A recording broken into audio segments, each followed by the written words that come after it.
Hey, what's up, guys? Andrew's here tonight. Webby's still out, still working hard to get back. Hopefully he'll be back soon. I know he likes his videos, and he's probably a lot better at this than I am.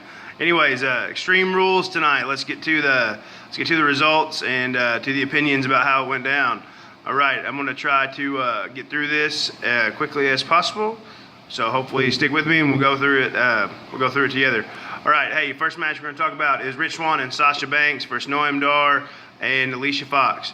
Guys, this match was okay. You know, the highlight I think for me was Sasha Banks going off the top to with the double knees, and you know, that was pretty good. And then the finish was all right. You know, the faces won here, which was good because, you know, a lot of the night we didn't see that. So, you know, good job there for that. All right, next match we'll talk about is Neville versus Austin Aries. Guys, this has been a great feud. It's been very entertaining. I've been enjoying it. You know, I said going into it that everybody in my house likes Neville, and he still found a way to win, which is great. I think that both guys end up being booked really strong here. So, you know, so that's good. Whereas in another match, not so much. All right, and speaking of that, in this match, Alexa Bliss versus Bayley in the kendo stick on a pole match. Alexa Bliss ends up getting the win here. Parts of it I didn't like. You know, Bayley looked extremely weak here tonight. You know, that's too bad. You know, if she's going to be a top face, you know, it's hard to look at somebody as having like an incomplete part, you know, not having enough mean streak to go win it. That seems crazy to me. If that's how it's going to go down, that's too bad that it's booked that way.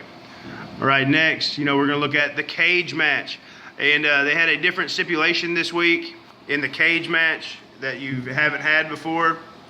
And, you know, without the pin and without the submission, you know, that changed things. You know, so it's really just like, hey, who can escape first? You know, let's run away from each other.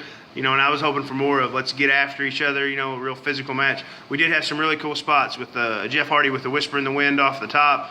And then, you know, I do think at the end of this, some seeds were planted maybe for the Hardys to break up and get into Broken Matt and play in off that. He did seem real upset at the end, so maybe we'll see some of that moving forward. I'm not for sure, but we can always hope. All right, and then this match, the match that started off the show, you're looking at Dean Ambrose taking on The Miz. The Miz wins, ends up getting his 7th Intercontinental title here. And you know, it was interesting how he did it. You kept thinking Maurice was going to be the one to do it. Maurice was going to be the one. Anyway, she slapped him. Didn't play out right for The Miz in that.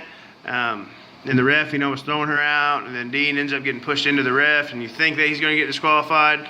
And then ultimately The Miz hits a skull-crushing finale to finish it off and take home the 7th IC title. Guys, you know, The Miz, you know, as annoying as he is kind of putting together a Hall of Fame career. So I wouldn't be surprised if someday we end up seeing that happen. All right, fatal 5-way match here for the, you know, for the #1 contender, Finn Balor and Roman Reigns, Bray Wyatt, and Seth Rollins and Samoa Joe, all getting after each other in this match. This is a very good match. Tons of really cool spots. You know, the ending was kind of crazy. You know, Seth Rollins, you think he may get it. Then Roman Reigns takes over, and you're like, oh, God, not again, not Roman Reigns. But then, you know, everybody gets excited. You know, Balor is one of the favorites going in. Balor off the top rope hits a coup de grace. And then at the end of it, Roman Reigns, you think he's going to get pinned, and then he doesn't. And then Samoa Joe comes in, puts a Coquina clutch on Balor. And man, his face was turning blue, the whole deal, and ultimately end up, you know, Samoa Joe to face Lesnar, which was interesting. You know, you look at it, you know, they need somebody to hold over until, you know, Braun Strowman gets back to fight Lesnar. You know, and everybody thinks Lesnar's going to keep it until Mania next year. So, you know, ultimately, I do think the right person won. Doesn't leave us too excited for the next round of what we're going to do with this, but you know, I think it'll be a good match. Two behemoths getting after each other, so we have that to look forward to. Anyways, take a like on here and subscribe. 2007 Webby on Facebook and Twitter, and hopefully he'll be back soon. And guys, take care. Hope you enjoyed the pay-per-view tonight, and we'll see what happens moving forward. Anyways, take care, guys. We'll see you later.